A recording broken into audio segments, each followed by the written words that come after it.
Hello, my friend. Today I will tell you another long-forgotten legend. Close your eyes and let the magic transport you to Middle-earth. Our journey begins.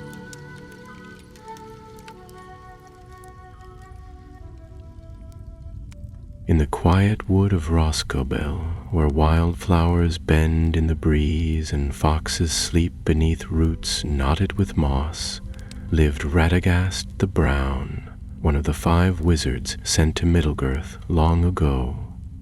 He was not the tallest nor the wisest of them, and he much preferred speaking to birds than to kings. Yet even so there was a kind of knowing in his eyes that beasts trusted and trees welcomed.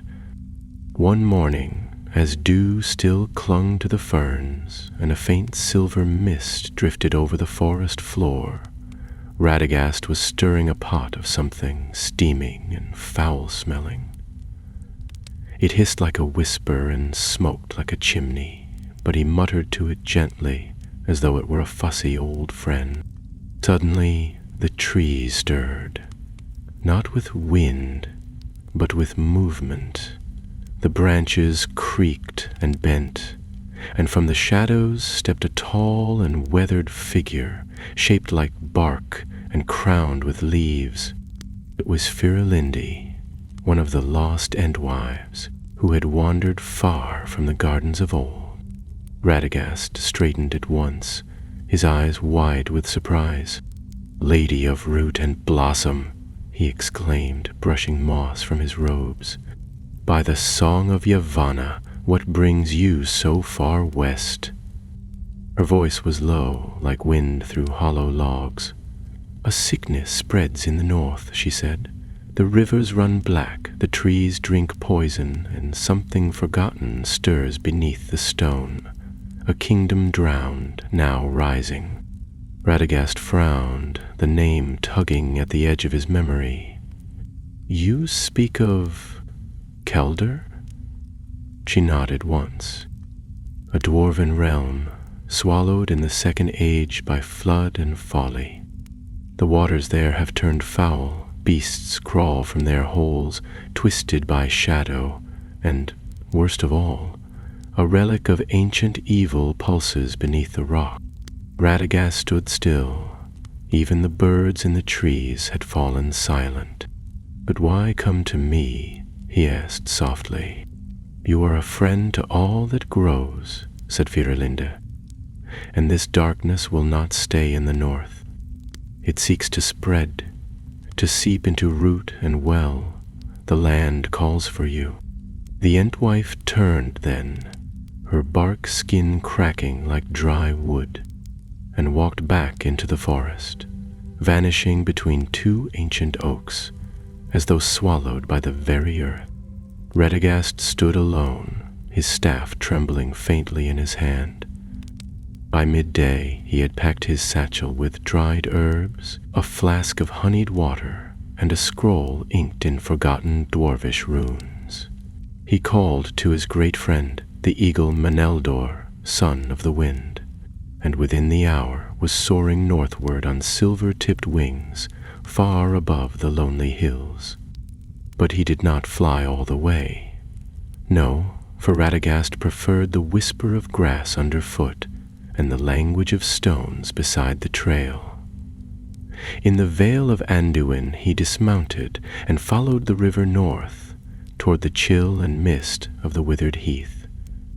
And as he journeyed, he came upon a wide wooden lodge nestled among green meadows, with smoke curling from its chimney and carved bear totems guarding the door. Here lived Thrain, a Beorning of grim heart and great strength. His people could take the shape of bears in battle, and their land was one of proud solitude. Yet Radagast knocked on the door with his usual cheer. It was opened by a towering man with a heavy beard and wary eyes. "I need your strength," Radagast said at once. "There's a shadow rising in the north, and I fear it will not wait for spring to bloom." Thrain grunted. "Shadows rise every season, old one. What makes this one so dire?" So Radagast told him of Calder and the black rivers and the Entwife's warning. Thrain listened in silence, his great arms crossed. When Radagast had finished, the Beorning sighed, deep and low like thunder. "My father spoke of that place," he said at last. "A city lost beneath the mountains.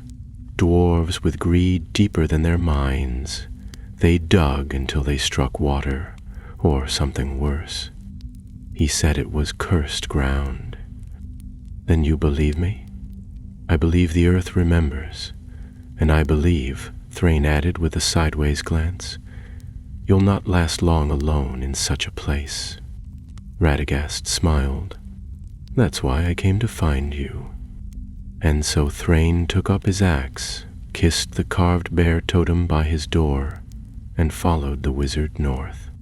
But they were not alone for long. In the golden woods beyond the valley, where the last leaves of autumn clung like fire to the branches, they met a third traveler. She was slender and hooded in moss-colored cloth, her hair woven with tiny silver bells. She knelt beside a brook, whispering to the water as though asking permission to pass. Radagast recognized her at once. "Lindariel of Lorien," he said, bowing low. "Your hands heal the wounded woods. Will you walk with us into danger?" She rose, her eyes like starlight through fog. "I have heard the same whispers as you, Radagast. Something ancient wakes beneath stone. I go to learn its name, and, if I can, to unmake it." So it was that the three companions, Radagast the Brown, Thrain the Beorning, and Lindariel the Elven Healer, set out for the withered heath. They crossed bleak moor and frozen stream, sleeping beneath pines that creaked with the weight of snow. Each night the darkness pressed closer, and each morning the land seemed more wrong. Ferns wilted, birds vanished, even the stars above seemed dimmer. At last they reached the edge of the withered heath, a land of blackened crags and gaping caves, where dragons once had their nesting grounds. The air stank of rot and ash, and the rivers they followed had turned to bitter sludge, staining the rocks like blood. Radagast knelt beside the water and dipped a trembling finger into the flow. His face went pale. "This was once a stream of mountain melt," he murmured. "Now it carries death." Thrain unslung his axe. Lindariel drew a blade thin as moonlight. None spoke, for words were too small for what waited ahead, and far beneath their feet, in drowned tunnels where no sun had shone for an age, something pulsed, faint and evil, like the heartbeat of a sleeping dragon dreaming of fire. The kingdom of Calder was waking. The withered heath stretched before them like a wound upon the earth, gray and lifeless, scattered with bones bleached by time and forgotten by the living. The sky was overcast, dull and heavy, the clouds hanging low as if they too were reluctant to look upon the land below. Though once the breeding ground of dragons, the place had long since fallen into ruin. What remained were gorges split by fire, rocks sharp as razors, and the thin, bitter scent of ancient things that should have stayed buried. They made their camp within the lee of a shattered hill, near the broken spine of some long-dead creature. Radagast conjured a small flame with a whispered word and fed it with dried moss and shavings from his pouch. Lindariel prepared a draught of warmth from winter root and ash leaf, and passed it round without a word. Even Thrain, whose manner was usually blunt and unmoved, seemed subdued as he sat sharpening his axe with the slow rhythm of one who expected its use before dawn. The wind howled that night, not from any weather-borne cause, but as if the mountains themselves were keening. When Radagast closed his eyes, He could feel the tremble of the world beneath them like a vast breathing. It was faint but steady, and it did not belong to earth or beast. At first light they pressed onward. The stream they had followed thinned into a muddy trickle, winding its way through cracked rock and into a narrow crevice. Here the companions were forced to descend on foot, clambering down steep ledges and through narrow passes, until the air grew cooler and more stale. Radagast walked at the front, staff in hand, its carved head glowing faintly with pale green light. It was Lindariel who spotted the carvings first. Runes chiseled into the stone walls of the ravine, half erased by time but unmistakably dwarvish in form. She ran her fingers across them as they walked, her eyes narrowing as she read aloud in a voice low and musical.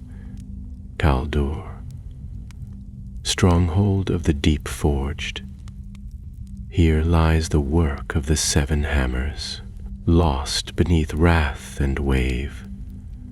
Tread not where stone sleeps, for the flood was mercy.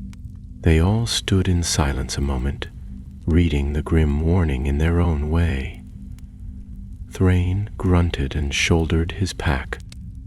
Dwarves do love their riddles. I take it this is the door.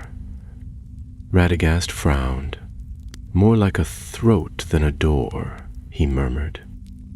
The passage ahead sloped sharply downward and disappeared into darkness. He held his staff forward, and the glow brightened, casting eerie light on the stone. They descended into the deep. The tunnel twisted and narrowed, and soon they were forced to walk single file, their footsteps echoing off damp walls. The deeper they went, the more they could feel it, that presence. It crept beneath the skin like cold water, and the air grew thick, as though mourning the silence that followed them. Long-forgotten side passages branched off at odd angles, choked with rubble or drowned beneath pools of stagnant water. The scent of decay clung to everything. At last, the tunnel widened into a great chamber, its roof held by cracked pillars carved to resemble dwarven kings. Most had lost their faces to time or flood, but one remained whole, a stern, hooded figure with eyes of jet and a crown shaped like flame. At the far end of the hall stood a great gate of black stone, sealed by ancient craft. Its surface bore no keyhole, no latch, only a single rune that pulsed faintly with red light, like an ember in the dark, and the groin was glittering. Marielle approached it cautiously. "This is no work of Khazad alone," she whispered. "There is elvish enchantment here, something to keep the gate shut, or keep something in." Radagast nodded. "I feel it too. The spell is old, older than the Third Age. It was woven in fear." Thrain stepped forward, fingers flexing around the haft of his axe. "So what do we do? Break it open?" "No," said Radagast quickly. "We don't force such doors. Magic bound in fear rarely yields to strength. We must listen to it and answer it." He stepped closer, touching the rune gently. A flicker passed through the stone like ripples in a pond. Then, in a soft voice, he began to chant, not words of power, but words of memory, names of trees, of rivers, of the seasons turning. He spoke of the stars and the silence between them. He told the gate that the world had changed, and that the time of keeping secrets had passed. For a moment, nothing happened. Then the room flared white, and the gate sighed open with a sound like wind through dry reeds. Cold air spilled out from beyond, thick with the smell of long dead things. The companions exchanged glances, and together they stepped through. They entered a city buried in stone. The walls were high, the streets narrow, lined with empty houses and fallen towers. It was clear the place had once been grand, a jewel of dwarven pride. But now it stood ruined and dark, broken by tremors and drowned in silence. Water glistened on the floors, reflecting strange lights from deep cracks in the stone. Mold crept over statues, and in some places, roots from the world above had punched through, growing twisted and strange. "This isn't just ruin," Lendariel murmured. "It's rot. The very stone is turning sick." Radagast knelt beside a pool of water. He cupped some in his palm and let it fall back. It carries more than decay. It carries will. Thrain stepped forward, brow furrowed. "Something's watching us." And he was right. From the shadows at the edge of the square, 2 eyes blinked, small, green, and slitted. Then another, and another. Shapes moved along the walls, hunched and quick, claws scraping stone. "Goblins," Thrain hissed. "Too many." Radagast stood tall, his staff blazing now like a torch. "Back to the gate, quickly!" But before they could turn, the goblins sprang. They came in a rush of snarls and shrieks, some bearing rusted blades, others simply teeth and claws. Thrain roared and met them with his axe, carving a path through the first wave. Lendariel danced beside him, her blade flashing like moonlight. Radagast raised both hands, and vines burst from cracks in the walls, seizing goblins mid-leap and hurling them aside. But there were more.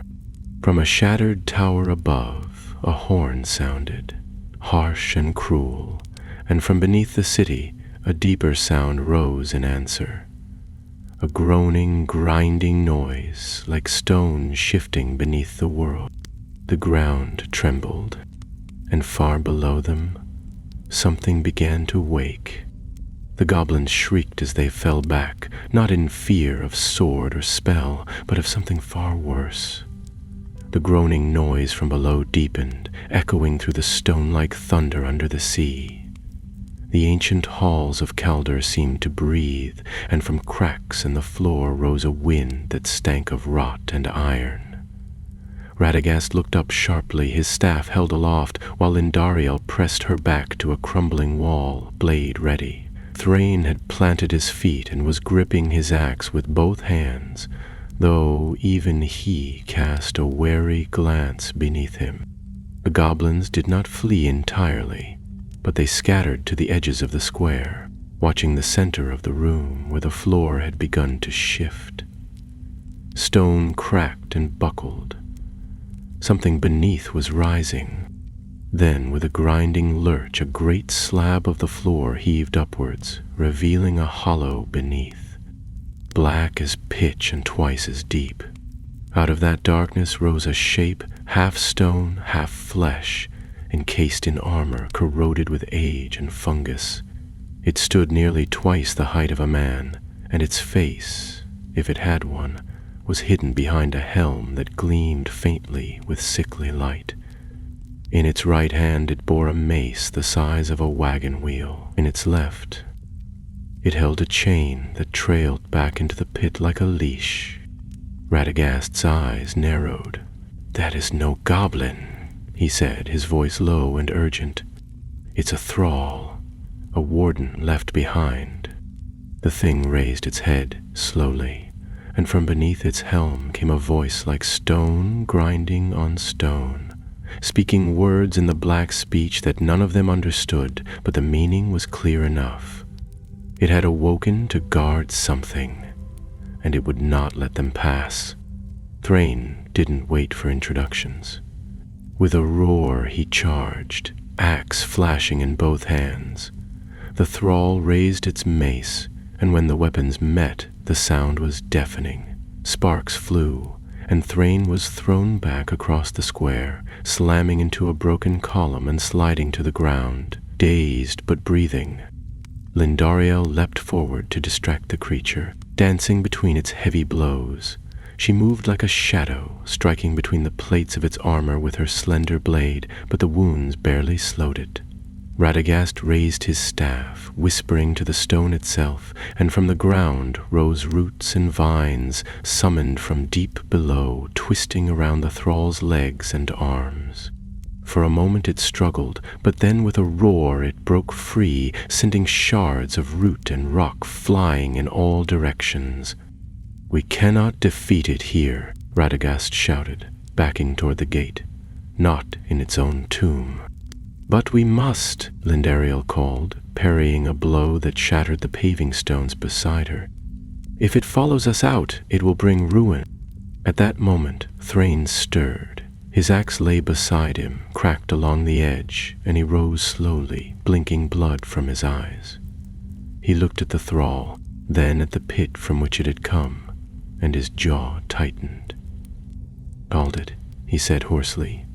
"Get to the relic." Radagast hesitated, but Thrain only nodded. "I was born in the shadow of mountains. If I must fall, let it be here."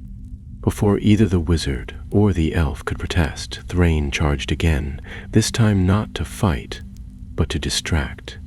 He slammed into the thrall, forcing it backward toward the pit. It raised its mace, roaring in fury, but Thrain ducked beneath the swing and drove his shoulder into the creature's chest. They stumbled together, and with a crash of steel and stone, both toppled into the darkness below. Lindariel cried out, but Radagast seized her arm. "We can't help him now. He bought us time. We must use it." Together they turned and fled from the square, the goblins too stunned or frightened to follow. They moved deeper into Kaldor, through winding corridors and collapsed chambers, always following the faint pulse of magic that Radagast could sense, like the beating of a poisoned heart. At last, they came to a narrow stair carved in a spiral around a vast, hollow shaft. The air was warmer here, and foul, heavy with the scent of sulfur and decay. Far below, a red light flickered like a coal breathing in the dark. Radagast leaned over the edge and closed his eyes. The relic was near. The shard that had corrupted the stone, spoiled the water, and drawn the goblins to its call. It lay at the bottom of this shaft, in what had once been Caldor's deepest vault.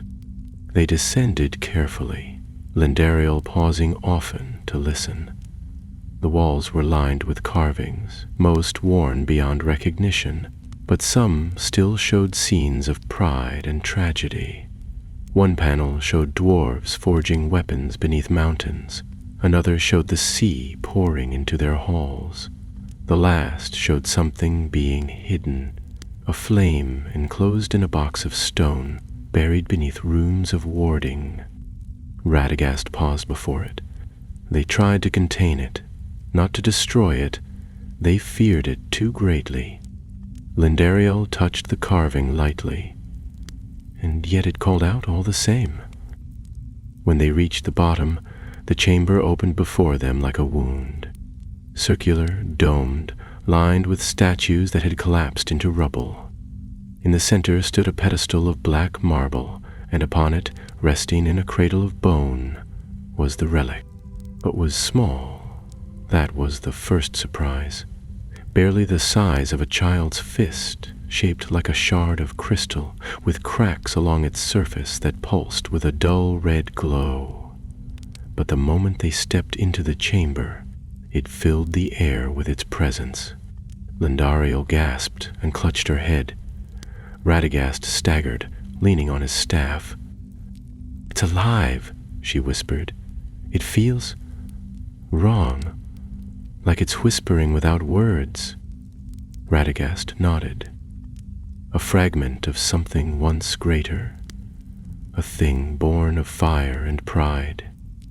If this came from a Silmaril, if it was touched by Morgoth himself, then its shadow would be long indeed. They approached slowly. Every step felt heavier, as though the very air resisted them.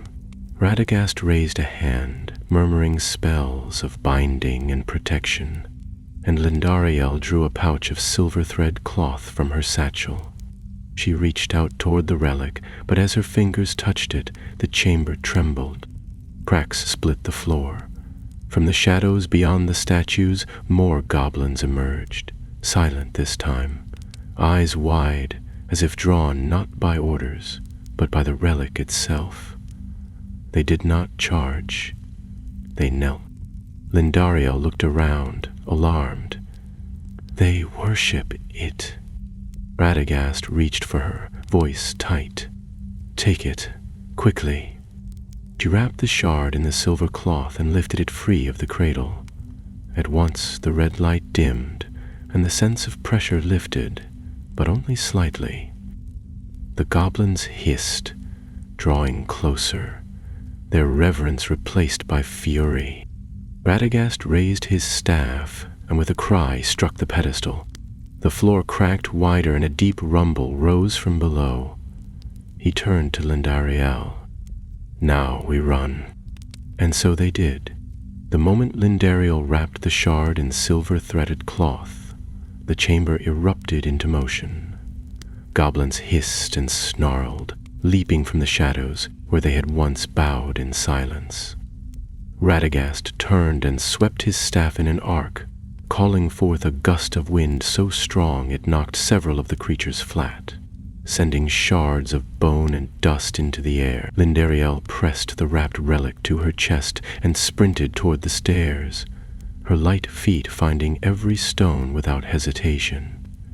Behind her, the goblins recovered and gave chase, scuttling like spiders across the cracked floor and up the walls. The stairwell shook as they climbed. Loose stones tumbled from above, and the distant roar of collapsing chambers echoed through the tunnels like a storm in a hollow tree. As they ascended, Radagast threw up barriers of root and vine behind them, forcing the goblins to slash and claw their way through the living walls. It bought them seconds, nothing more. When at last they reached the upper corridors, the air was filled with dust and the sound of distant screaming. Goblins, yes, but something else as well.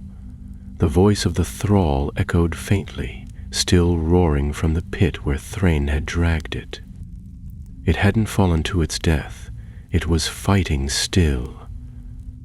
Radagast and Lindariel raced back the way they had come, retracing their steps through broken chambers and shadowed halls. The runes on the walls glowed faintly as they passed, stirred by the presence of the shard. At every turn more goblins appeared, though these no longer seemed united in purpose. Some rushed at them with wild fury, others fought amongst themselves, driven mad by the relic's call. It was clear now that the fragment of Morgoth's power had not only poisoned the stone and the water, but the very minds of those drawn to it. A narrow bridge lay ahead, spanning a chasm that had not been there when they had first entered. The stone beneath the city was fracturing as if resisting their escape. Lindariel leapt across first, landing lightly on the far side. Radagast followed more carefully, balancing his staff and keeping the bundle tight beneath one arm. Halfway across, the stone beneath his foot cracked. He pitched forward, falling hard against the edge, and for a moment dangled over the abyss. Lindariel reached him just in time. With a strong grip, she pulled him to safety, and they scrambled away as the bridge collapsed behind them, taking 3 goblins with it into the darkness below. They didn't stop again until they reached the gate, the same gate they had opened before. It still stood ajar, the rune above it now glowing a deep orange as if burning from within. The ground around it had cracked, and the pillars of the great hall groaned with the weight of impending ruin. Lariel paused, her breath ragged, and looked back. "Bryn," she said, her voice barely audible over the noise of the city falling behind them. Radagast lowered his staff. "If there's still time, I'll find him. You must get the shard away from here. I'm not leaving you." "You must," he said, placing the wrapped bundle into her hands. "This relic is too dangerous to remain in any hands. Take it to the elves of Lorien. They will know how to guard it." Lindariel stared at him for a long moment, then gave a single nod and turned, sprinting out into the tunnel beyond. Radagast watched her go, then turned back toward the city, his face grim. The halls of Kuldur were collapsing. He ran through the crumbling passages, calling Thrain's name. Dust choked the air. Stone rained from the ceilings. He reached the square where they had fought the thrall, and found the ground still split by the pit, though now widened into a gaping chasm. Radagast crept to the edge and looked down. Far below, he saw movement, shadows dancing in the flickering light of fire. The thrall was still standing, barely. Its armor cracked, its helm shattered on one side, and beside it, leaning against a slab of broken rock, stood Thrain, his arm limp, his body bloodied, but alive. Radagast shouted down to him, and Thrain looked up, his face breaking into a tired grin. He gestured weakly. "Still standing," he called. "Sort of." "How do I get you out?" Radagast called back. Thrain's smile faded. He pointed across the pit to a stairwell half buried in rubble. "That way leads to the surface. A dwarf passage. Old. If it still holds, we can both get out." Radagast didn't waste time. He ran along the edge of the chasm, dodging falling stone and leaping over cracks. The stairwell was narrow and twisted, but he squeezed through, calling to Thrain as he descended. The air was thick and hot, like a forge that had been left to burn too long. When he reached the bottom, the chamber shook violently, and he barely managed to reach Thrain before another tremor struck. Together they limped toward the passage Thrain had mentioned, the thrall watching them from a distance. It made no move to follow, its strength spent, its purpose lost with the shard removed. As they passed into the dwarf-mad tunnel, Radagast paused and turned, lifting his staff one final time. He murmured a word of sealing, and stones surged from the walls, collapsing the tunnel behind them, burying the thrall and the ruined city in darkness once more. The passage was long, winding through the mountain like a forgotten vein. The light from Radagast's staff illuminated old carvings and rusted tools, signs of the dwarves who had once walked these halls. Thrain leaned heavily on the wizard's shoulder, his step slowing with every turn. They emerged at last into cold, clean air. Snow had begun to fall, soft and silent, covering the ground in white. They stood on a ledge overlooking the valley, the withered heath stretching beyond. Behind them, a distant rumble echoed from the mountainside as Kuldur collapsed fully into itself. Radagast helped Thrain down into the snow and wrapped him in his cloak. The Björning was pale, but he gave a soft chuckle. "So," he muttered, "did we win?" Radagast looked to the horizon, where Lindariel had vanished into the trees with the shard. For now. The wind on the mountain was bitter, and snow gathered quickly on Radagast's shoulders as he sat beside Thrain, whose wounds had slowed but not broken him. The Björning's eyes were half-lidded, his strength sapped by blood loss and the long battle, yet his hand still gripped the haft of his broken axe, as if to remind the world that he was not finished yet. Radagast tore strips of linen from his pack and bound the worst of the wounds, murmuring spells of healing that coaxed warmth back into the warrior's limbs. Even so, Thrain shivered.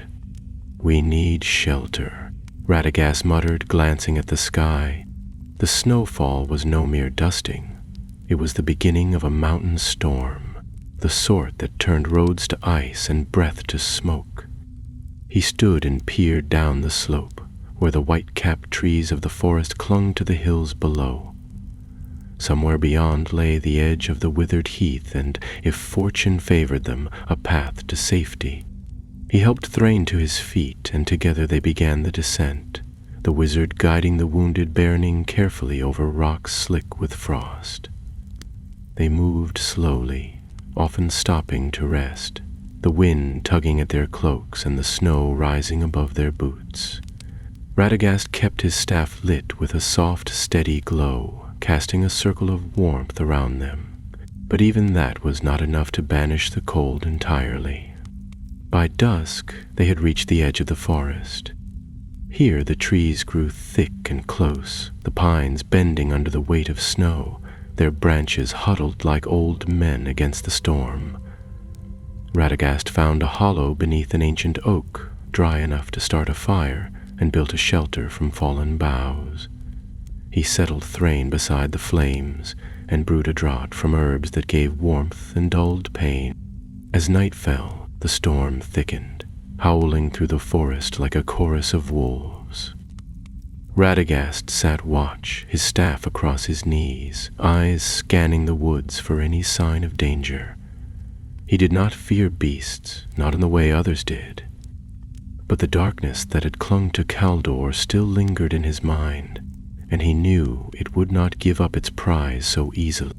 Far to the west, beneath the sheltering boughs of a different forest, Lindriel moved swiftly and silently through the snow. She had traveled alone for a day and a night, guided only by the stars and the faint pulse of the relic wrapped in silver. It tugged at her senses like a thorn in her thoughts, whispering temptations in voices she could not understand. She ignored them. Her path took her through the hills above the Anduin, where the trees grew thinner and the sky stretched wide and gray. Twice she had heard strange cries on the wind, and once she had glimpsed movement in the shadows. Goblins, perhaps, or something worse. But they did not follow, not yet. On the second night, as she rested beneath a hawthorn tree, she was woken by the rustle of wings. She looked up to see a great eagle circling overhead, its feathers dark against the moonlight. With a cry it descended, landing gracefully upon a boulder near her camp. Its eyes were sharp and knowing, and Lindariel rose and bowed. "Meneldor," she said softly, for she knew the name of the eagle from Radagast's tales. "You come with news." The eagle lowered its head, as if in greeting. Then it spoke, its voice deep and clear. "Radagast lives. He sends word. He says the shard must not reach open sky. It must be taken to Lothlorien, and there kept in shadow." Lindariel nodded. "I go there now. The forest is still many leagues away." "I will guide you," said Meneldor, "but we must fly." She hesitated, clutching the pouch tighter. "Will it be safe?" "It will not be safe," said the eagle, "but it will be swift." So she climbed upon Meneldor's back, and the eagle soared into the sky, wings cutting through the wind like sails of gold. Below them, the land passed quickly, rivers frozen beneath sheets of ice, forests blanketed in snow, and the crumbling traces of old roads swallowed by winter. Meanwhile, Radagast and Thrain had begun moving again, following the forest's edge southward. The wizard supported the bairning as best he could, but it was clear Thrain's strength was fading. His wounds had been deep, and no amount of herbs or magic could restore what had been lost in that fight beneath the stone. On the third day, they reached a small hill where a stream once flowed, now frozen and black. Radagast paused and knelt beside it, touching the ice. Even here, so far from Caldor, he could feel the shard's poison in the land. The corruption ran deeper than he'd feared. It would take more than one wizard and a handful of brave souls to cleanse it. As they rested beneath the hill, a shadow passed overhead. Radagast looked up in time to see Meneldor flying eastward, Lindariel clinging to his back. Relief washed over him, tempered by urgency. The relic was on the move, but that meant others would follow. The goblins had tasted its power, and they would not be the only ones. That night, Thrain stirred restlessly in his sleep. He muttered names Radagast didn't recognize, fragments of old battles and lost kin.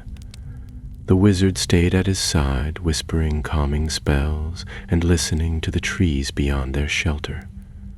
Something was drawing near, he could feel it. Not goblins this time, but something older, something that moved with purpose. Just before dawn, the visitor arrived. It was tall and cloaked, walking with a staff and a slow, steady gait. At first, Radagast feared it was a trick of the fog, but as the figure stepped into the light of the fire, he saw the truth. The man wore gray robes and bore a silver circlet in his hair. His beard was long and white, his eyes sharp beneath thick brows. Radagast stood at once. "Saruman," he said quietly. The white wizard nodded. "So the rumors are true. You've stirred the roots of the world, Radagast." Radagast frowned. "I did only what was needed. The shard could not be left where it was." Saruman stepped closer to the fire, his expression unreadable. "And now it is loose again. You know what such power attracts. I sent it to Lorien." "Even so," said Saruman, his voice as smooth as falling snow. "The world shifts. The eye of darkness turns where the light begins to move." Radagast's eyes narrowed. "I won't let you take it, Saruman." "I didn't come to take it," the other replied. "I came to warn you. If Morgoth's touch remains in that shard, it is more than just a relic. It is a doorway, and someone will try to open it." He turned then, his cloak stirring behind him like mist, and walked back into the trees, leaving Radagast staring into the fire, uncertain whether he had been visited by a friend or something far more dangerous. Morning brought no warmth, only a pale, watery light filtering through the frost-laced branches above. Thrain stirred beside the fire, groaning as he sat up, one hand pressed to his ribs. Radagast helped him drink from a flask of melted snow and herbs, though the Bjorning's eyes were dull with pain. There was no sign of Saruman's passing. No footprints, no broken branches, not even the faintest disturbance in the snow. Whether the visit had been real or some strange vision conjured by the relic's lingering presence, Radagast could not be certain, but the warning lingered in his mind like the echo of a bell. They set off slowly that morning, walking in silence beneath the wintry trees. Radagast supported Thrain when the ground grew steep, and paused often to let him rest. The forest here seemed untouched by the shadow that had fallen on Kaldor, though the birds were fewer and the wind carried a tension he could not name. More than once he glanced behind them, sure they were being followed, but saw only snow and branches. 3 days passed in this way. They foraged when they could, caught water in thawed leaves, and sheltered beneath rocks or in hollows when the wind turned cruel. Radagast's thoughts often drifted toward Lendariel and the Shard. He hoped she had reached Lothlorien safely. The land of the Galadrim was protected, guarded not just by warriors and spells, but by a power deeper than words. If the relic was to be kept safe, it was there. Far to the east, the forest of Lothlorien shimmered like a dream between the rivers Celebrant and Anduin. Its trees stood tall and golden, even in the grip of winter, their leaves defiant against the cold.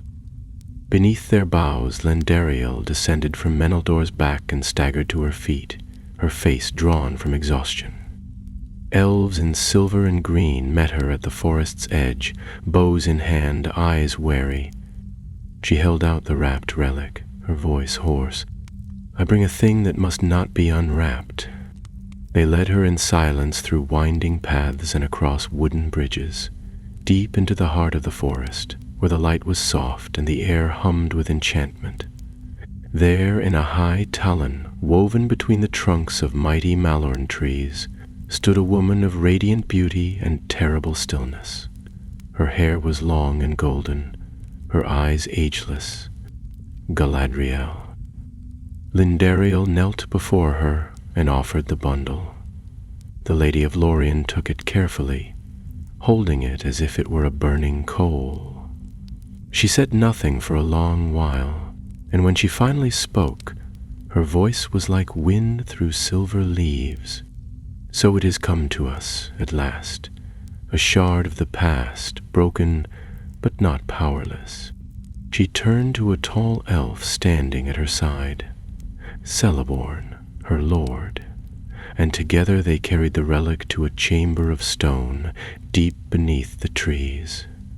There it would be sealed, not with locks of iron, but with song and silence, guarded by enchantments woven in the tongue of the Valar. But not all who served the light agreed. That night, as Lindariel rested in a chamber high among the trees, a meeting was held in the shadows of Caras Galadon. Some whispered that the relic should be destroyed, that even in fragments the Silmarils were too dangerous to remain in the world. Others feared what might be drawn to it, or what power could be harnessed if it were claimed by those who served the darkness.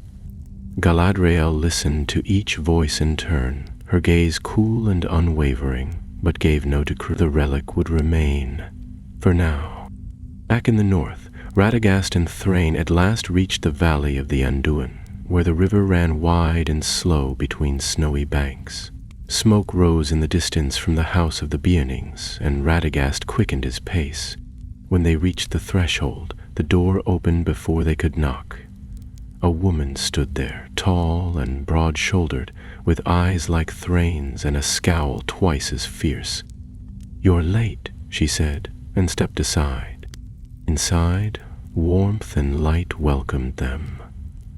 Thrain collapsed onto a bench near the hearth, groaning as his sister fetched water and tore the cloak from his shoulders. She looked him over quickly, then rounded on Radagast. "What did you do to him, old man?" Radagast raised both hands. "Nothing he didn't offer freely. Your brothers saved us all." Thrain coughed. "Tell her I fought a troll, or two. That sounds better than tripped into a pit with a mountain, wearing armor." His sister rolled her eyes and fetched salve and clean bandages. Radagast stepped back, allowing her to work, and wandered to the window. Outside, the wind had calmed. For the first time in days, the sky was clear. He did not stay long. By the next morning, after a night of rest and a hot meal, Radagast set off once more, leaving behind the safety of the Beorning house. He had not forgotten Saruman's warning, nor the pulse he had felt in the stone beneath Kuldur. The shard had been removed, yes, but the darkness had been awakened. It was not long before word reached him of strange happenings in the east. Villages near the edge of the Brown Lands had fallen silent. Streams once sweet had turned bitter. Travelers spoke of pale figures moving through the fog, and of whispers that carried no voice. Radagast journeyed swiftly across the river and into the plains beyond. Here the land was bleak and bare, marked by broken trees and old scars from wars long past. It was said no birds sang here, and indeed the sky was empty above him. Even the smallest creatures had gone quiet. In one such village, he found nothing but ashes. The houses had been burned. The wells had turned black. There were no bodies, only the lingering scent of rot and the symbols etched into the stone. Crude, jagged runes smeared with something dark. He knelt and touched the ground, feeling for the traces of life, but found only emptiness. Then, as he stood to leave, he heard it. A voice, not a voice in the air, but in his mind, whispering from far away. It was faint, like the echo of a scream swallowed by stone, but it was unmistakable. The shard. It was calling. even from behind Galadriel's strongest wards. Radagast's heart sank. The relic had not been silenced. It had been provoked. Radagast stood alone in the ashen ruins, the last of the sunlight slanting through the blackened rafters of what had once been a barn. The whisper had faded, but the memory of it lingered like smoke in his thoughts. He wrapped his cloak tighter about himself and turned away from the village, heading east, his boots crunching softly through frost-covered grass. The relic's call was no accident. Even bound and sealed, it stirred something old, something that remembered the world as it had been under shadow. He traveled by night as well as day, speaking little to the creatures he passed. The wolves kept their distance, and even the crows, once bold in his presence, circled warily above and did not call out. It was not fear of him that held their tongues, but fear of what followed him. The land itself seemed uneasy. Winds blew against the trees without sound, and the stars above appeared more distant than usual, flickering faintly in the vastness of the sky. Radagast did not sleep much, and when he did, his dreams were filled with dark tunnels and the sound of water dripping on stone. By the seventh night, he reached a hill overlooking a narrow canyon, its walls sheer and white with frost. A single tree grew at the summit, a gnarled elm bent sideways by years of wind, and there he paused, resting beneath its branches and gazing out at the land beyond. From here, he could see the eaves of Lothlorien far in the distance, where the golden canopy met the blue-gray dusk. It was a beautiful sight, but even from this far he could sense it, the subtle throb of power, like a drumbeat in the bones of the world. The shard was awake. Dariel, meanwhile, remained in Lorien, though her welcome had turned cautious. The elves treated her with courtesy and gave her lodging high in the trees, but there was tension in their voices and unease in their glances. Even the wind in the golden leaves seemed quieter when she passed, as if the very forest watched her. Galadriel had not spoken to her again since the relic was sealed, and Celeborn had said little when they crossed paths on the paths above the city. She spent her days walking the forest's edge, speaking to the trees in Elvish and listening for signs of change. And there were signs, though few others seemed to notice them. The birds sang less often, and the rivers, though still clear, flowed more quickly, as if fleeing some unseen presence. One night, while standing beneath a malorn tree, she felt the shard shift. It was not a physical movement, but something stranger. A tug, like a thread being drawn tight. She ran to the chamber where it had been sealed, finding it unbroken, the guards still posted outside. But when she placed her hand upon the stone, she felt the vibration, low and steady. The next morning, Galadriel summoned her. In the high Talon, where silver lamps glowed with no flame, the Lady of Lorien stood beside the pool of her mirror, her face drawn and her hands clasped tightly. She did not speak immediately. Instead, she motioned for Lendariel to look into the water. The elf obeyed, leaning forward until the rippling surface cleared. She saw the relic first, lying wrapped in its silver cloth, though now the glow of the red shard beneath it was stronger, pulsing faintly through the weave. Around it, shadows stirred. Not goblins this time, but darker things, shapeless, wreathed in mist. And beyond them, half seen in the fog, stood a figure cloaked in black, unmoving and silent. Galadriel's voice broke the silence. "It calls to those who remember Morgoth's name, and to others who were shaped by him." Then Dariel looked up. "Do you know what the figure is?" "No," said Galadriel, "but it is coming." For several days after, Lorien grew quieter. The borders were strengthened, watch increased, but the sense of waiting only grew heavier. Even the light beneath the malorn trees felt dimmer.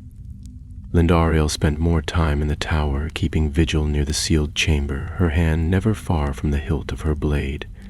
She felt the relic's call sometimes, soft, like a breeze against her thoughts, and it took all her will to ignore it. The cloth around it had begun to fray. Back in the east, Radagast crossed the fields of Parth Celebrant under the waning moon. He did not rest, for dreams had turned against him. Shapes followed him in silence now, not seen but sensed, as though the trees he passed marked his passing and shared the news with others. On the third night he lit no fire, fearing the light might draw more than warmth. That was when the rider came. It appeared just after midnight, hooves silent upon the frost. At first Radagast thought it was a man, wrapped in black and cloaked in silence. But when the figure dismounted and drew back its hood, the truth became clear. The rider's skin was pale gray, its eyes sunken deep into shadowed sockets, and when it opened its mouth, no words came, only a long, shuddering breath. Radagast lifted his staff, murmuring a word of power, and a ring of light burst outward, driving the creature back a step. But it did not flee. Instead, it reached into its cloak and drew forth something small. No weapon, but a shard of dark stone, glowing faintly with a red light that mirrored the relic in Lorien. Radagast's blood ran cold. "You've found a second," he whispered, more to himself than the creature. "There's more than one." The thing did not answer, but slowly backed into the trees, vanishing between the trunks like mist before dawn. Radagast did not sleep after that. By the time he reached the outer glades of Lothlorien, the land was quiet and cold, as though holding its breath. The golden leaves of the malorn trees stirred without wind, and the elves who met him at the border carried drawn bows and hard expressions. He was brought swiftly through the forest to the high Talon where Galadriel awaited him, eyes shining with an intensity that pierced through weariness. "There's another shard," he said without waiting to be asked. "A creature carries it. I don't know how it came by it, but it's moving through the east." Galadriel did not seem surprised. "The Silmarils were never truly lost. When Morgoth's crown was broken, the stones were scattered. One fell to the earth, another into fire, and the last into the sea. But shards may remain." Lindariel stood behind her, arms crossed tightly. "Then the one in our keeping is not the only danger?" "No," said Radagast, "but it may be the loudest." The lady turned to face them both, and her voice was steady. "Then it is time we decided. Do we hide it forever, or destroy it, and face what comes?" The chamber beneath Caras Galadon was colder than it had any right to be. Though sealed with ancient enchantments and hidden deep beneath the golden trees of Lothlorien, the room had grown dimmer, and a chill clung to its stone like breath frozen mid-air. A single lamp flickered near the far wall, but its light refused to touch the center of the room where the relic lay, still wrapped in silver thread cloth, yet now glowing faintly through the weave with a rhythm like a heartbeat. Radagast stood at the threshold, his staff in hand, gazing at the bundle in silence. Beside him, Lindariel remained still, watching his face. She had not spoken since they entered, and he could feel her unease pressing against him like a second cloak. They both knew what they were about to do might not be wise, but the time for wisdom had passed. Galadriel entered a moment later, her steps light as breath. She said nothing, but the air shifted when she approached. and the glow from the relic dimmed slightly, as if even it recognized her presence. She turned to them with the calm authority of one who had seen the world change many times, and bore the weight of such memories without fear. "It must be unwrapped," she said. "No more guessing. We must see it, understand it, or we will be struck blind when it moves again." Radagast didn't argue. He knelt slowly and reached out, fingers trembling slightly as he touched the cloth. The silver threads sparked faintly at his touch, but they did not resist. He unwrapped the bundle layer by layer, revealing the shard at last. It was jagged, no longer than the palm of a hand, and looked as if it had been broken from something far greater. Its surface was glass-like, with veins of crimson running through it like cracks in obsidian. As soon as it was exposed to the air, the room grew colder still, and a low hum filled the silence, a sound not heard with ears, but with bone. Lindariel inhaled sharply, and Galadriel's eyes narrowed. "I know this light," the lady said, her voice distant. "It is not of this age. It bears the echo of the trees, long dead, long grieved, but twisted, like sunlight filtered through poisoned glass." Radagast leaned closer. "There's a memory in it, not a thought, more like a hunger. It remembers being whole, and it wants that again." Galadriel turned toward him. "And so it calls to what remains. Others like it. Broken pieces of a greater thing, shattered and scattered. They draw together, as all lost things do. Then we can't destroy it, can we?" Lindariel asked quietly, not without awakening the rest. Galadriel's expression was unreadable. "Perhaps not, but we can try. We can shape the attempt so that if we fail, the failure does not spread." Radagast wrapped the shard again and rose to his feet. "Then I'll take it. I've felt the mountain's fire before. Perhaps I can carry it there, to the roots of Orodruin. If anything still has the strength to unmake this thing, it's the fire that once destroyed the ring." But Galadriel shook her head. "The road to Mordor is closed. Orcs gather again in the ruins of Barad-dûr, and worse things stir beneath the ash. You would not survive that journey." "Then what would you have me do?" Radagast asked, more wearily than angrily. "Let it rest here until the next war begins?" For a moment, no one answered. Then Celeborn stepped from the shadows where he had been standing silently for some time. His voice, as always, was calm and measured.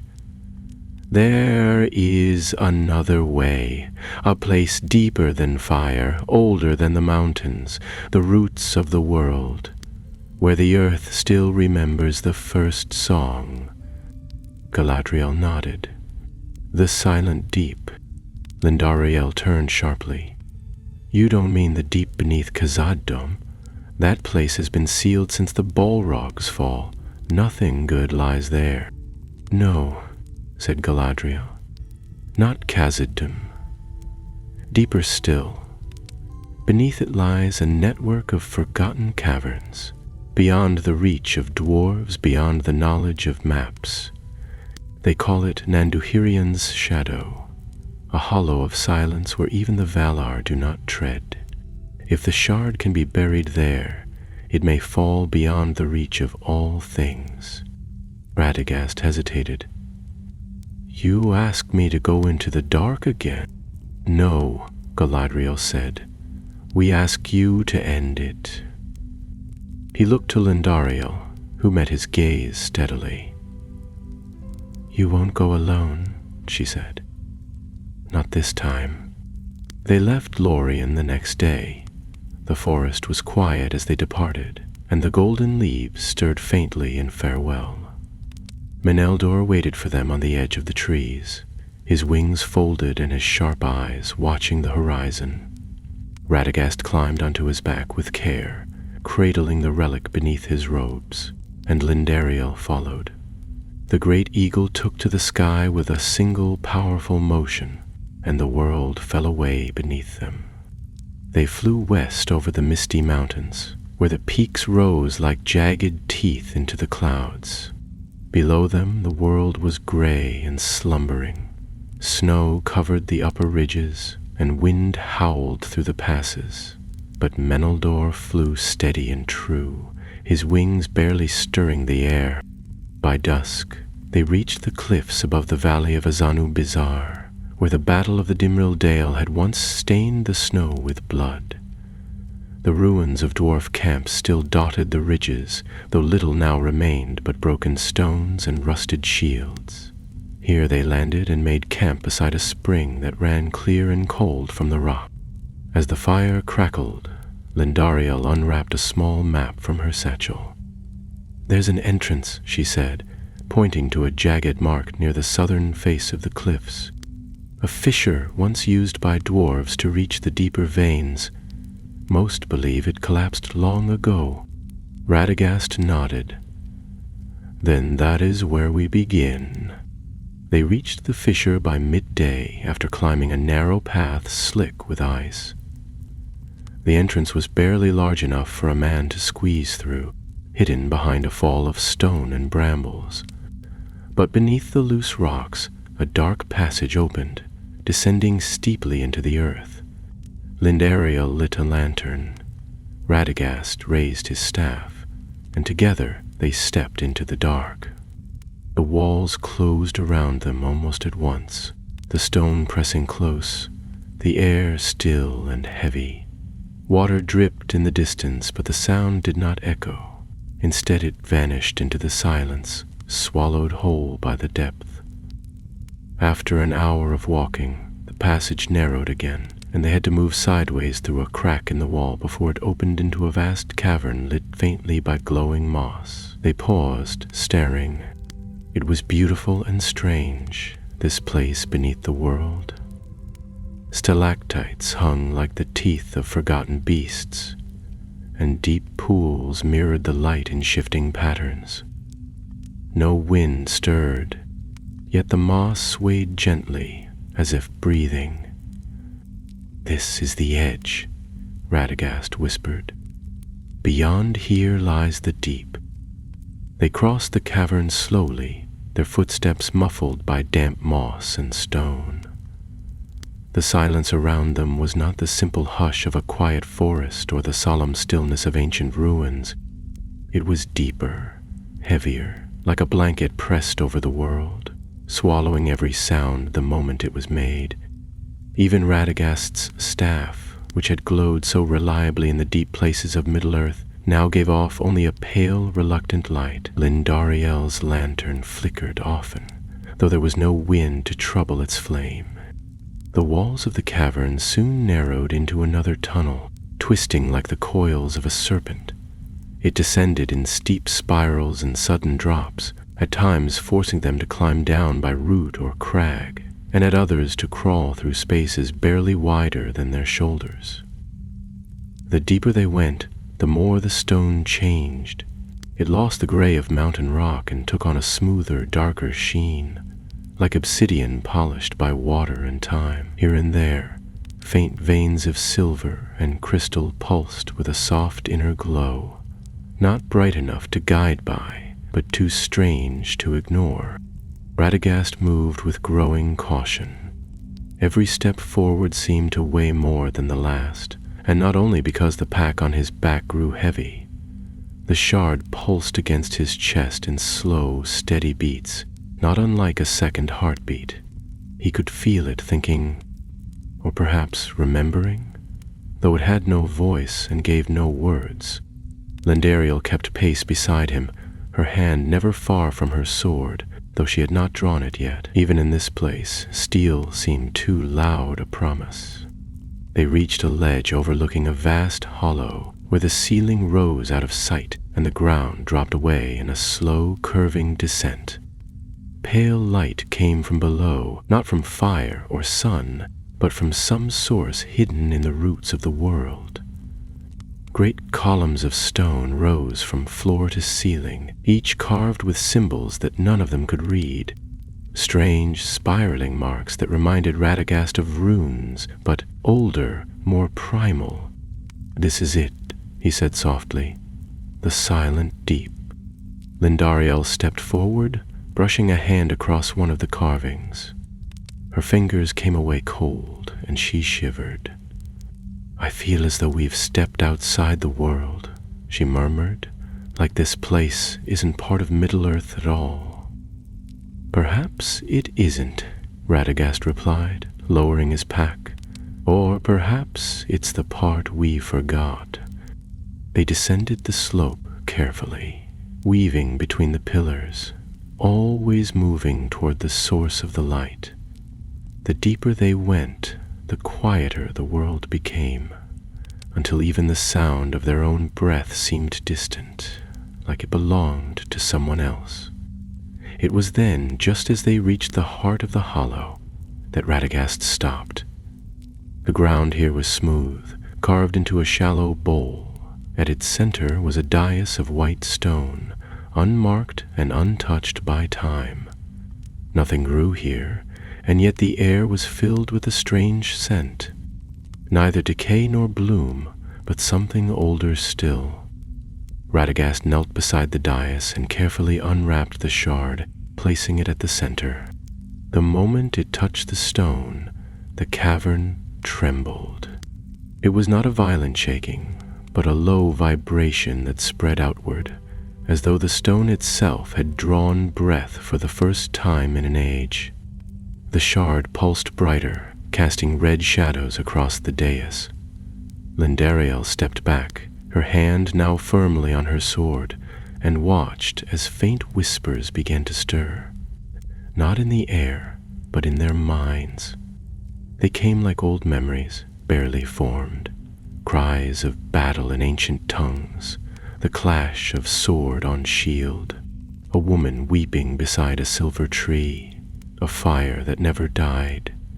Radagast closed his eyes and tried to steady his thoughts, but the shard was speaking now, not in words but in images, fragments of its long, broken existence.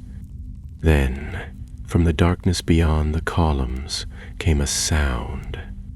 It was faint at first, like a footstep on stone. Then another, then many.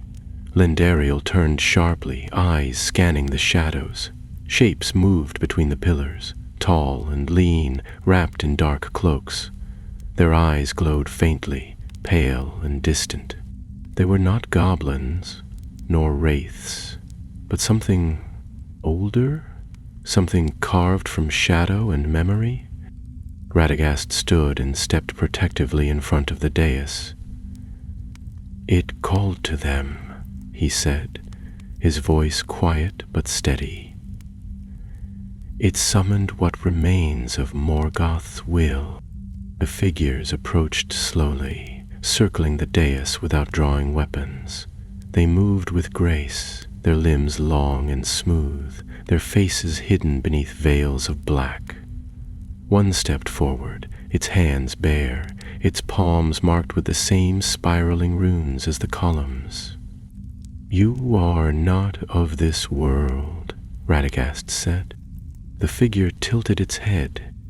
When it spoke, its voice was neither male nor female, but something in between, soft and cold.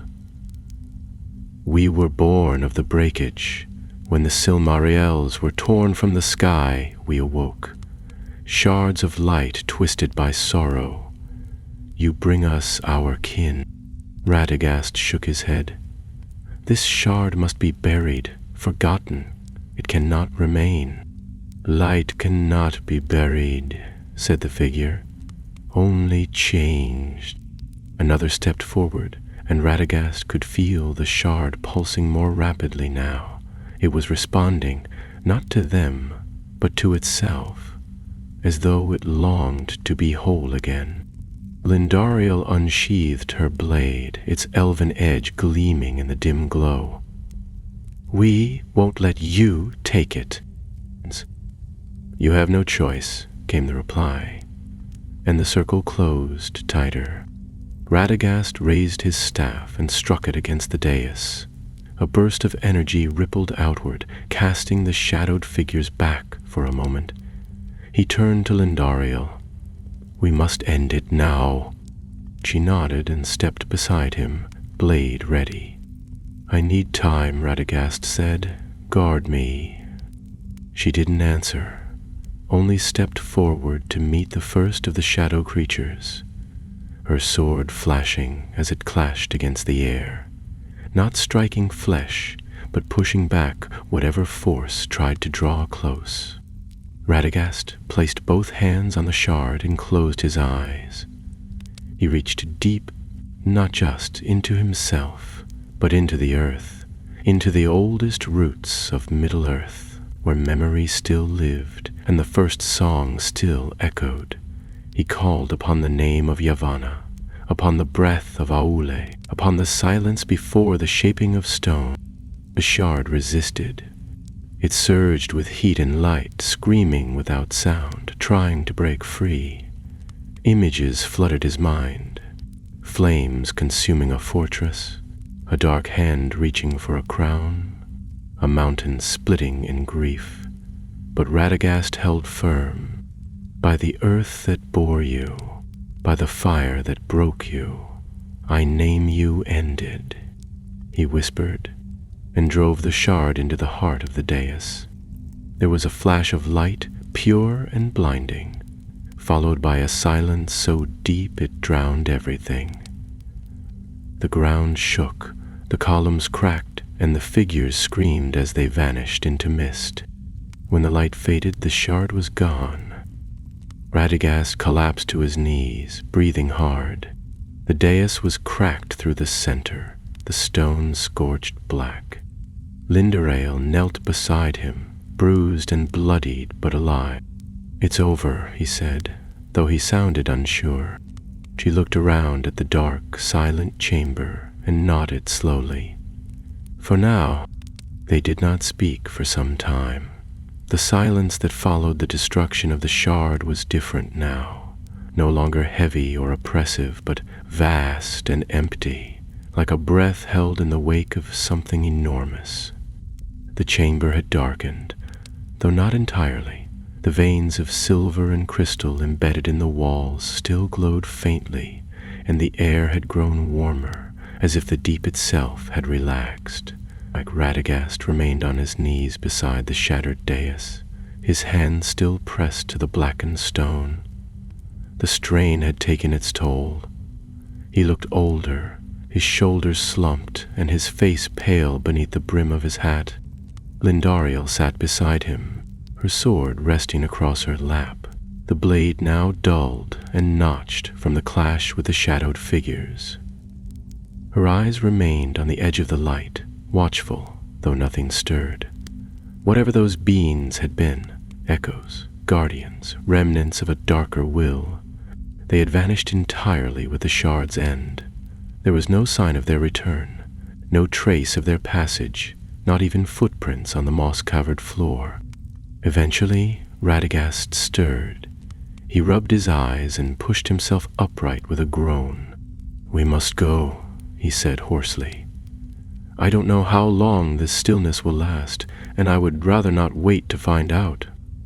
Lindariel helped him to his feet, and together they began the long ascent, retracing their steps through the spiraling tunnels and narrow passages of the deep. The journey upward was slower than the descent. Every stone felt heavier now, every ledge steeper. They paused often to rest and drink from their flasks, speaking little. The light from Radagast's staff had dimmed to a soft glow, barely enough to light the path ahead, but neither of them complained. It was not until the second day of climbing that they began to hear the sounds of the world above once more.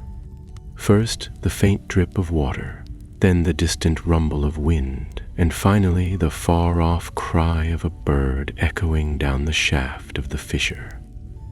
They followed the sounds with renewed urgency and emerged at last into daylight, blinking beneath a sky streaked with soft clouds and lit by the golden light of a late afternoon sun. Snow still clung to the cliffs, but the storm had passed and the wind was gentle. They camped just beyond the fisher's mouth that night, too exhausted to press on, and built a small fire from the fallen branches of wind-blasted trees. Radagast sat close to the flames, warming his hands, while Lindariel unpacked what remained of their supplies. It was not much: dried fruit, a few strips of tough venison, and water. But they ate in silence, grateful to be above ground. Later, as the stars emerged overhead and the fire settled into soft embers, Radagast stared into the flames and spoke. "I had hoped that destroying the shard would feel clearer, as if something great had been lifted from the world, but instead it feels like we've only just stepped through a door." Lindariel didn't answer immediately. She sat cross-legged on the other side of the fire, her cloak wrapped around her shoulders, her eyes thoughtful. "We ended something," she said at last. "But perhaps something else has begun. If that shard could call to things beyond memory, how many more are out there, still waiting to be found?" Radagast sighed and nodded slowly.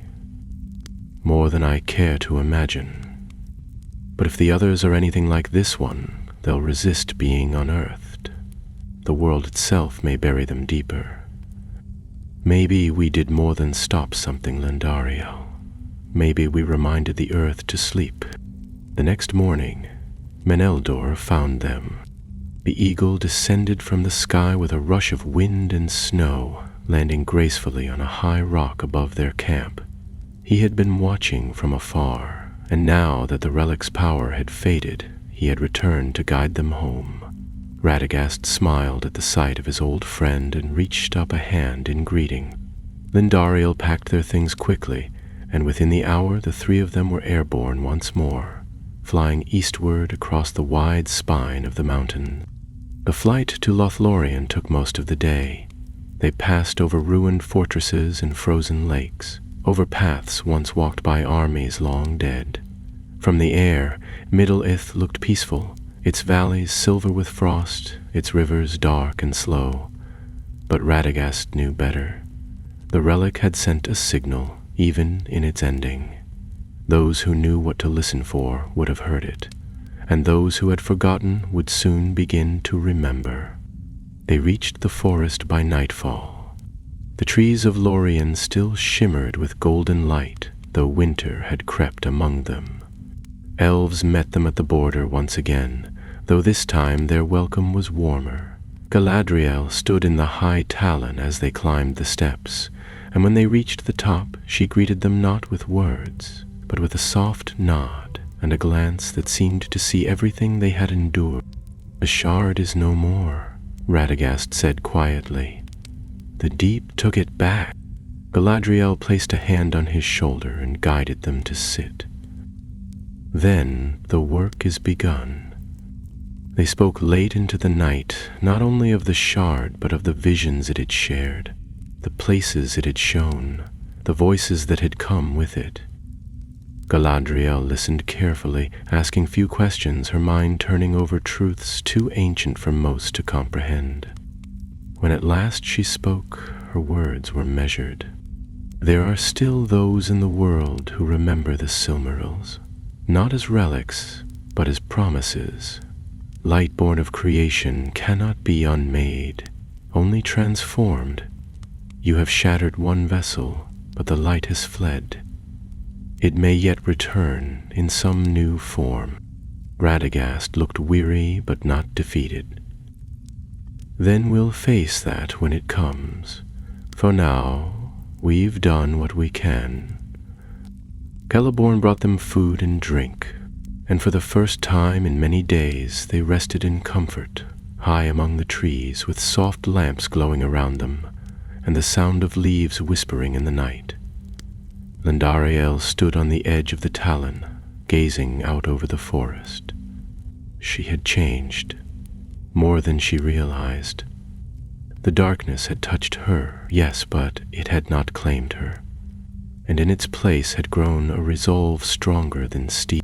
That night, she dreamed of a silver tree standing alone in a field of stars.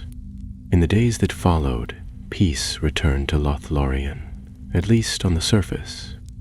The golden leaves still whispered overhead, the streams still sang as they passed between tree roots, and the stars above the Malorn trees glittered like distant jewels in the clear night sky. But beneath the beauty, something had changed. The elves moved with a greater sense of purpose, and the guards along the borders were doubled. Galadriel spoke often in private with Celeborn, and though her voice never rose, the weight of her gaze carried deeper concern than words could express. Radagast spent most of his time in the healing gardens, tending to the root beds and speaking to the birds that perched on the highest branches.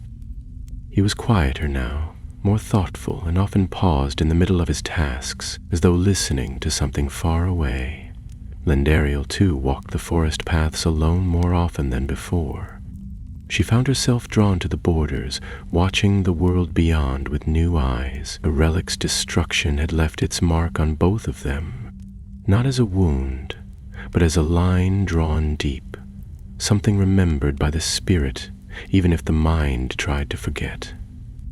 One evening, as the moon rose over the eastern edge of the forest, Radagast was summoned to Galadriel's talon once more. The lady stood beside the silver basin of her mirror, her face half lit by the glow of starlight, and said nothing until the wizard had joined her. Then she raised one hand and let the water settle. In its reflection, he saw distant places, a snow-covered valley where no fire burned, a black fortress crumbling beneath a red sky, a ship drifting through sea mist with no sail or crew. And then, flickering at the edges, came the images that stirred him most. A splinter of stone glowing faintly, a tower rising where none had stood before, and eyes always watching, waiting just beyond the veil. "The shard is gone," Radagast said, more to himself than to her, but the echo lingers. Galadriel nodded slowly. Light, once released, does not vanish. It changes, spreads. There are others who will seek it, not out of loyalty to Morgoth, but out of hunger, or fear, or hope. Radagast frowned. What would they hope to find? Power? Immortality? Meaning? She replied, her voice soft and steady. The Silmarils were more than jewels. They were the memory of something lost. Those who look for them seek not the light itself, but what it once promised. Radagast leaned on his staff, weary but listening. Then all we can do is watch. Wait for the next flicker in the dark. Galadriel turned her gaze on him, and for a moment her face seemed lit from within by a light that did not come from the stars. Not wait. Prepare.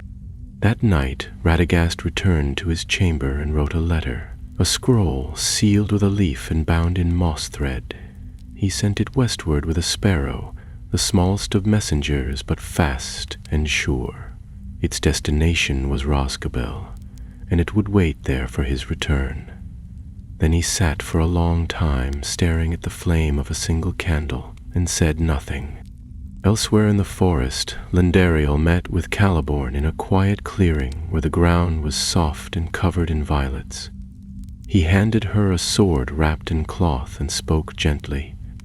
"The blade you carried is finished. This one is better." When she unwrapped it, the steel shimmered faintly, and along the hilt were woven runes of protection, subtle but strong. She turned it in her hands and nodded. "You'll be leaving soon?" he said, not as a question, but as a truth. "I don't know where I'll go," she admitted. "But I can't stay. I feel as though there's something more out there, waiting." Something we haven't seen yet. Celeborn smiled faintly. That is the way of those who walk the edge of shadow. You carry part of it with you now. She left the next morning, though not alone. Radagast met her at the border, where Meneldur waited once again. They had said their farewells to Galadriel and Celeborn, shared one last meal among the golden trees, and now stood beneath a sky slowly shifting toward spring. The eagle nodded as they approached, his feathers catching the first light of dawn. "Where to this time?" Lindariel asked, adjusting her pack. Radagast looked east toward the mountains, then farther still, toward lands where the maps grew thin.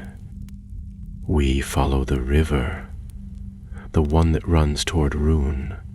There are whispers of movement there, things stirring that should not be awake. And if we find another shard," she asked, her voice calm. "Then we bury it again," he said, climbing onto Meneldor's back. "And if we can't, we break it."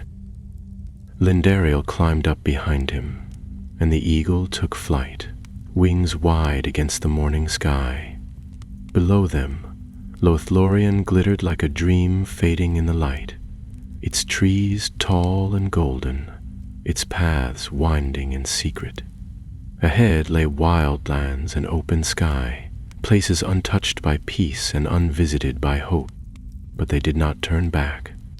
As they flew eastward, past the silver curve of the Anduin and the dark shapes of distant hills, the wind carried the faintest trace of song, a note remembered by the stones and the roots, a song not yet finished.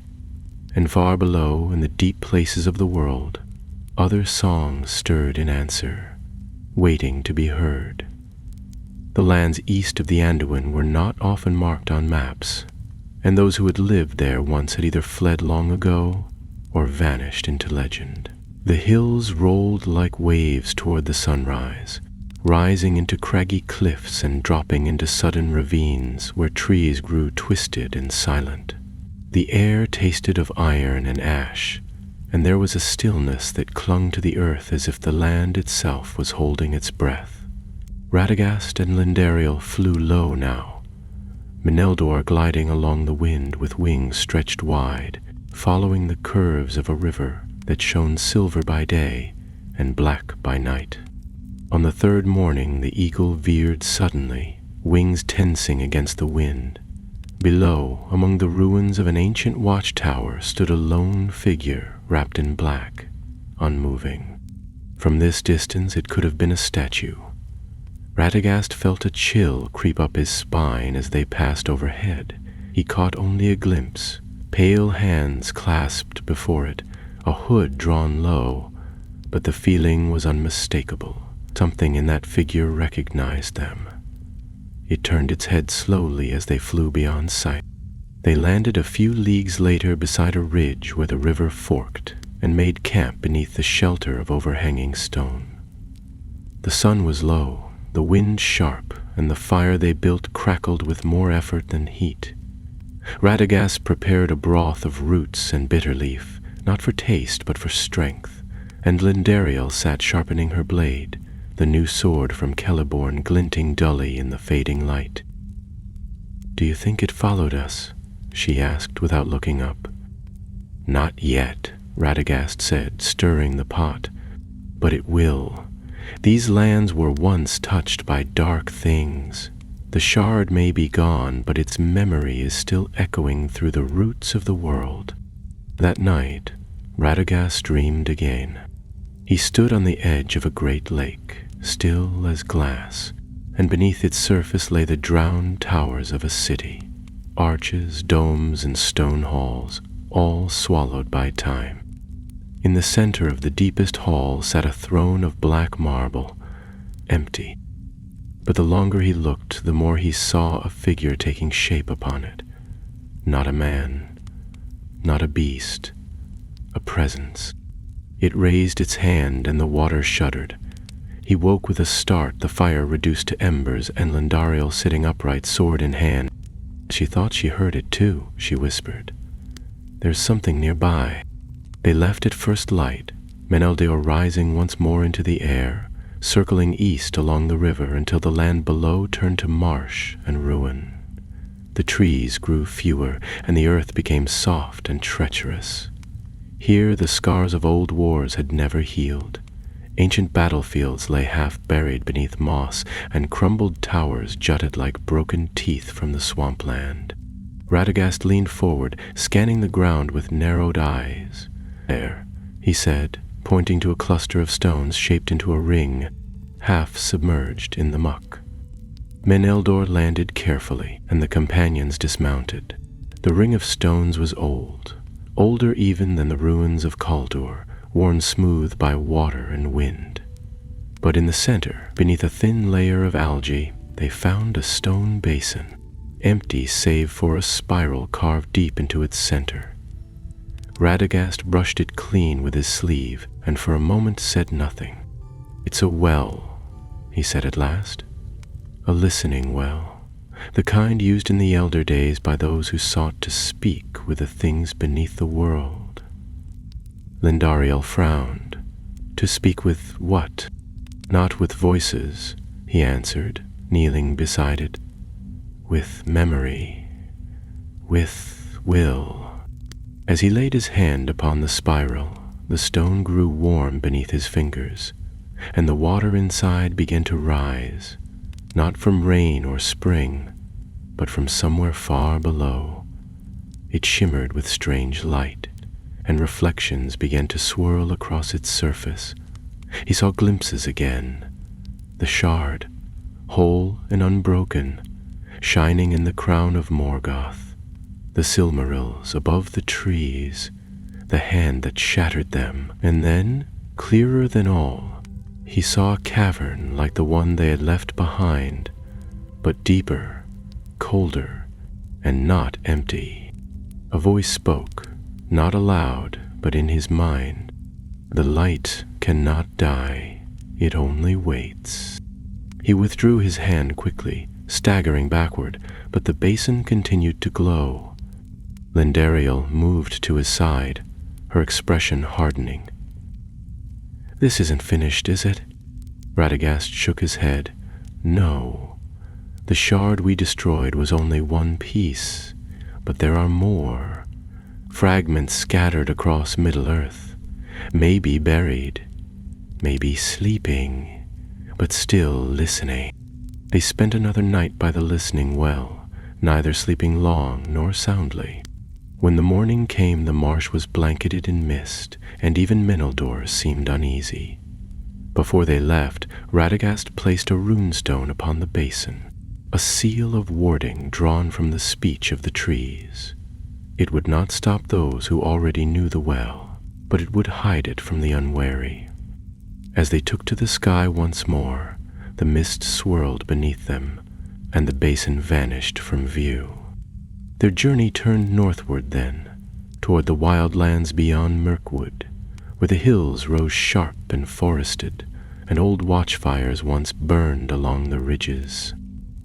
Radagast had heard whispers of movement there, shadows gathering near the borders of the east, strange lights seen from afar. Not all the relics of the world had fallen in the west. For a time, they said little. The air grew colder, the sky darker, and the clouds thicker with each league. Yet neither of them turned back. They were no longer simply searching for danger, nor running from it. They were hunting it. The memory of the shard had changed them both. Radagast more solemn, more resolved. Lindariel more alert, sharper, her instincts honed like the edge of her blade. One evening, as they camped beneath the shelter of a granite overhang, Lindariel finally spoke what they had both been thinking. "Do you think we'll find them all?" Radagast looked up from his small fire and stirred the pot absently. "No, not in one lifetime, not even in many. But if we find enough, if we scatter them, seal them, silence them one by one, then perhaps no single hand will ever hold them all again." Lindariel nodded and stood, walking to the edge of the camp where the trees began. She looked into the dark and didn't blink. Then we keep going. The stars turned slowly overhead, and in the vastness between them, ancient lights flickered and faded. Somewhere in the far reaches of the world, deeper than roots, colder than stone, older than fire, another shard stirred, but it did not glow. It waited, and far above, two figures flew beneath the clouds. An old wizard, a silent elf, and a great eagle cutting through the wind, carrying no crown, no banner, no name in song, but bearing with them something far more dangerous, the will to stand against the light's ruin, and the knowledge that in Middle-earth, even the smallest piece of the past could shape the future.